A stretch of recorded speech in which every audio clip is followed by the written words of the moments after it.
Cello.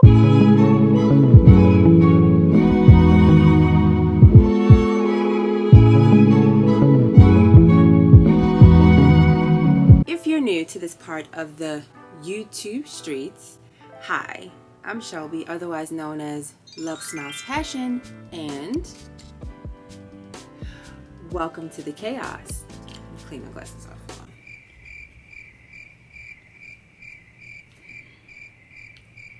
Much better. Today's video is going to be a little bit more personal. I had a conversation with my supervisor recently, and it was like confirmation that I needed to do this video. So you've seen the title, you've seen what we're going to get into today. Please get your snacks, get a drink, get some trolleys, and keep on watching. For those who don't know, and that might be most of you because most of you probably don't know me yet, I recently started therapy in the beginning of 2021. I had been dealing with a lot of just feelings, emotions. My anxiety was really high when I started therapy, and it was just time. A long time ago, I was in spiritual counseling with a spiritual mentor of mine, and it was great. It helped me, but I stopped going. You know, she had things going on and then I had things going on, and we always think it's a good idea to stop, and it never really is. As we always do in life, we bottle up our emotions, we bury them deep down beneath the surface where no one can find them, no one can see them, they don't exist. And then eventually, because nothing ever stays buried for long, they come back up to the surface and you gotta deal with your crap. Around, I'd say, middle of last year, I was blessed with the opportunity to leave an extremely toxic work environment. It was such a blessing, and with that new opportunity, I was able to get therapy, and I was just searching for a therapist. And every single time I tried to schedule an appointment with a therapist, they would reject my appointment. And at a certain point, I started saying, wait a minute, is something wrong with me? I started to think to myself, if a therapist whose job it is to want to help me doesn't want to meet with me, maybe I am really screwed up. This is stressing me out, and just trying to get in with a therapist is making me more anxious. One day I was able to talk to one of my good girlfriends, and she was like, I told her about my issues with finding a therapist, and she says, I have a therapist, I'll give you her contact information. She texted me, she emailed me the information, and I jumped right on it. And lo and behold, to my surprise, she responded. I was so excited. I just felt like a huge weight had lifted off of my shoulders. Thank you, Jesus. And then therapy started. Therapy is no joke. People will show you, like in films, you ever watch a movie of somebody being in therapy and they're sitting and they're laying in the chair and the therapist is sitting on the side writing out everything, and the therapist is guiding them through the conversation, and it's just so relaxing and peaceful, and it's just so calming. Yeah, that's fake. That's not how therapy is. Anybody that tells you therapy is easy is lying to you, because if there is one person that's going to hold you accountable for your crap, for your BS, it's your therapist. I had expressed to her that I felt like I was just coasting through life. I felt as though I wasn't truly living. I felt like a failure. All the feelings that you could feel about your life at 33 years old, not truly living the things that you thought that you would be living at this point in time. So she suggested that I watch Soul, the Disney movie starring Jamie Foxx and Tina Fey. And I texted my best friend. I said, hey, may I borrow your Disney Plus account so that I can watch this movie? She gave it to me. I went in completely blind, ready to have my own experience with Soul. Literally minutes into this film, I was crying. I was shedding tears. I was emotional. I was sobbing. This movie broke me. Thinking about the impact that this movie had on me, I haven't watched that movie since I watched it back last year, because I wrote this script last year. So that's when I watched it. Not last year. When did I watch this movie?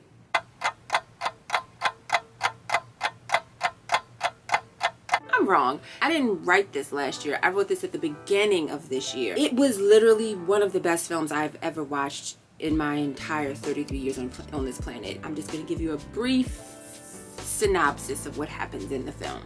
A jazz player named Joe is not living to his fullest potential, or is not even living in his passion. He is a music teacher, he's single, financially struggling, and he feels as though he is a disappointment to most of the people in his life, especially his mother.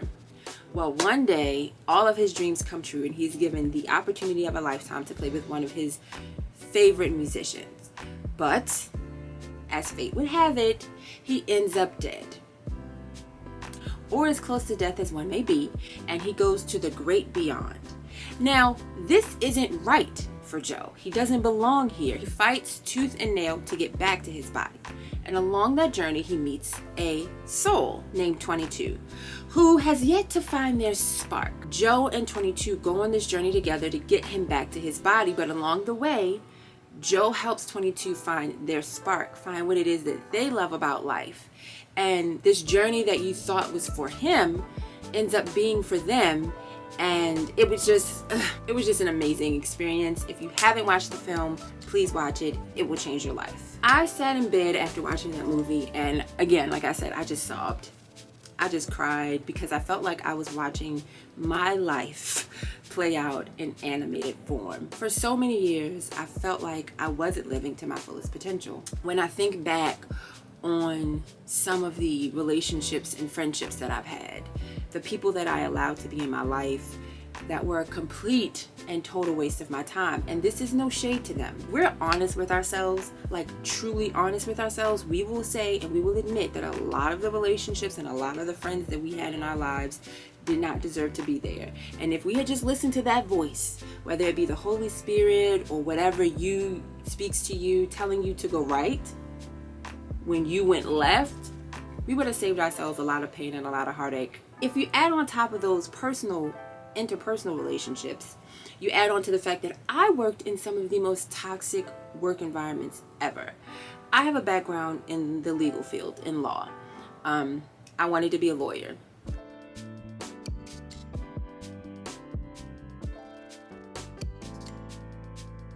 Law firms have so much politics. There's so much unfair treatment.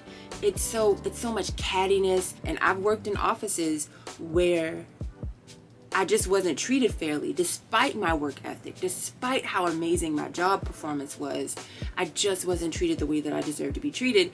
If you add on top of that the fact that I'm a Black woman, and so I had to gauge the way that I moved, specifically in law firms that were predominantly white, because I didn't want to be viewed as the angry Black woman. And then if you add on top of that the fact that we live in an age of social media, so we're watching people live these amazing lives.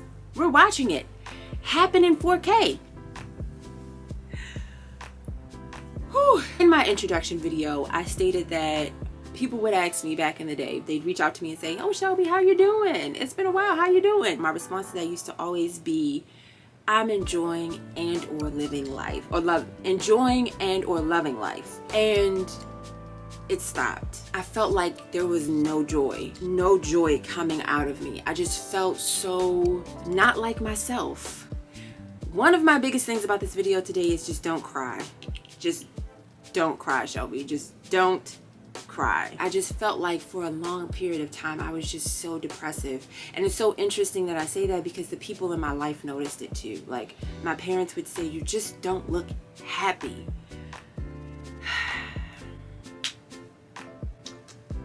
Don't cry. I felt like life was boring. I felt like it was mundane. It was just routine after routine after routine after routine, and nothing exciting was happening. At a certain point in my life, I said that it's time to pick yourself up. It's time to pick yourself up, sis, because you can't go on like this. And that is when I came up with my tagline, Love, Smiles, Passion. And I came up with it as a means to encourage myself, give love, which came from the idea of the thought of no matter what gets thrown your way, no matter what kind of hate gets thrown your way, always give out love. and exude it in every single thing that you do, even to the most unlovable people. And yes, I can and am an unlovable person.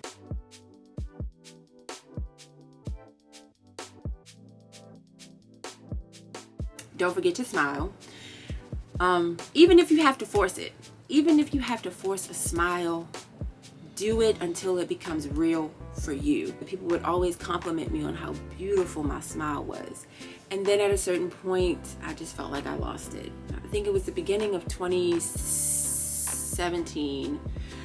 My family had gone through a lot. I had gone through a lot. My nephew had committed. I lost my job. I got my heart broken. Like, it was just like, what is happening? My family was at church for Resurrection Sunday, and we were taking pictures, and I was smiling. And it felt like a genuine smile. It felt real to me. I know that I have pictures. I'm going to insert them somewhere. And it just sparked a season of just smiling, a season of just joy and happiness. And it felt so good. And then my final point was always remember to live your passion. That's where I'm stuck at right now. I love to write. I love to act. I love to sing. I just love entertaining people in general. But at 33 years old, am I actively living in it or pursuing it on a consistent basis and to my highest level or at my highest level? The answer to that question is no. That kind of scares me. It does. I don't want to get to my last days on this earth, look back on my life and realize that I did not live up to my fullest potential because I was just simply afraid to. Fear has been one of the biggest things that I battle with or have battled with my entire life. Fear is normal. Fear is going to be a part of life. Fear sometimes even saves your life. But the fear that I experience is completely and utterly irrational. I read an article in Psychology Today written by Linda Walter, and I want to read some excerpts from her article about fear. The article was entitled, "Fear or Not to Fear, You're in Control." Linda states, "Sometimes we become afraid of the feelings that fear brings. Sometimes those very same symptoms that can help to save our lives make us anxious, make us fearful. A major aspect of anxiety is the tendency to develop a fear of fear. In other words, becoming afraid when having feelings which we attribute to anxiety or fear, no matter what the reason.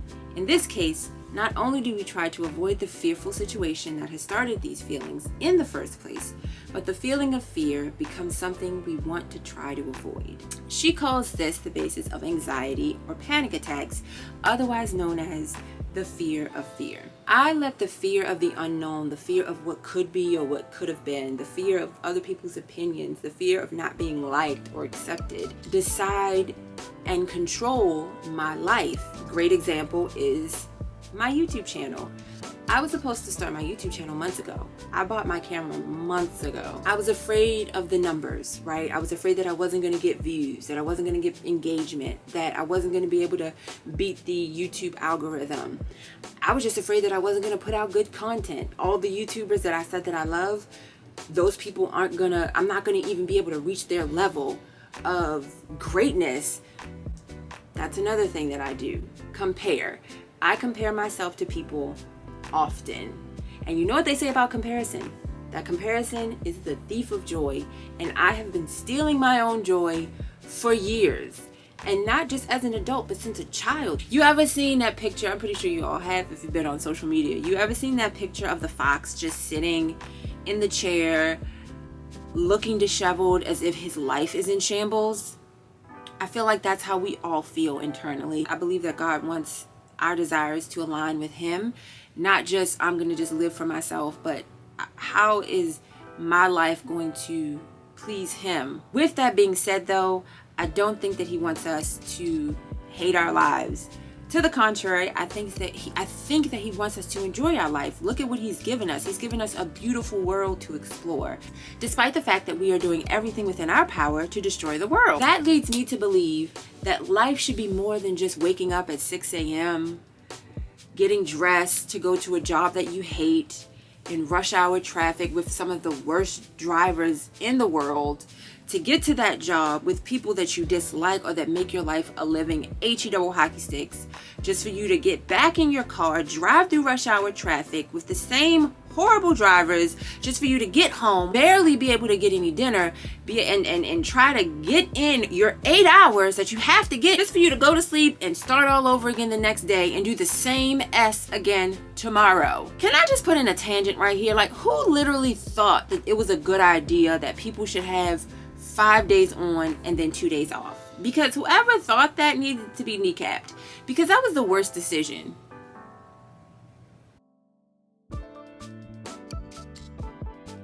My therapist tells me that I have these conversations with myself in my head where I feed myself these negative thoughts about myself, and that I have to consistently work at challenging those negative thoughts that have been building up for 33 years. I think what makes it worse is the fact that I have these negative thoughts and I have nobody in my life that's feeding me these negative thoughts. Everybody in my life pretty much thinks highly of me, and I'm the one that's saying this, all the negative things. That's a hard thing to realize about yourself. I want to say that I'm Joe from Soul. Sometimes I have the characteristics of 22 as well. I know what I want to do. I know what my passions are. I know what my spark is. I'm not trying to toot my own horn. I'm not. But I'm a really good writer. I get one rejection about something, like something happened to me recently. I'd submitted my script to this theater company for it to be produced, and it got rejected. After the rejection, I just spiraled. And I know that I spiraled because it's been 4 months and I have not done anything with my script since then. It literally affected me and caused me to believe that I'm not as good as I think I am. So that leads me into being 22, where I'm like, what is my spark? Because if I think I'm a good writer, but my writing's not good enough to get picked for this thing, then what am I supposed to be doing? One of my big dreams is to write a TV show about people that look like me, that are like me. I look up to Issa Rae, Ava DuVernay, and Shonda Rhimes. Inspirations for Black women who want to be creatives and want to create and want to write. And I want to be on their level. It just feels like there's a wall. There's a brick wall between them and me, and I will never cross that wall because I just feel like I'm not good enough. And Souls taught me that I need to stop waiting for life to happen, and I need to believe in myself. Faith without works is dead, and you might fail. I wanted to interject here and say, as I've gotten older, I've learned that language is very important. So I want to correct myself. I don't want to say fail or that you might fail. When I say or mention failure, it is a doorway into me calling myself a failure. If I don't do it right the first time, then that means I failed, and so then I need to quit. My therapist was talking to me this week in a session, and she made it her business not to say fail in an analogy that she had given me about something. And she said, notice how I didn't use fail. I just said you did it wrong the first time, or you didn't get it right the first time, and so you have to do it again. And that's what I want to add here. It's not so much you failing, it's you didn't get it right the first time, but now you have an opportunity to get it right and to do it better. And if you don't get it right that time, then you get to do it again and again until it's right and it's perfect and it's just right for you. And yeah, it's gonna be scary. It's okay to be scared. You're supposed to do it anyway. My saying is right now has been, do it scared. I'm gonna have those bad days. It's gonna happen. It's not always gonna be perfect. But it's okay if I have a bad day, because everybody has bad days. It's not a signifier of whether or not your life is worthy of anything. And that's been my biggest thing, is thinking that my life isn't worthy of something because I'm not where I feel like I'm supposed to be. Who would have thought that just a Disney movie, just a little Disney movie, would give me such perspective Have you seen Coco or Moana though? But I think that's it.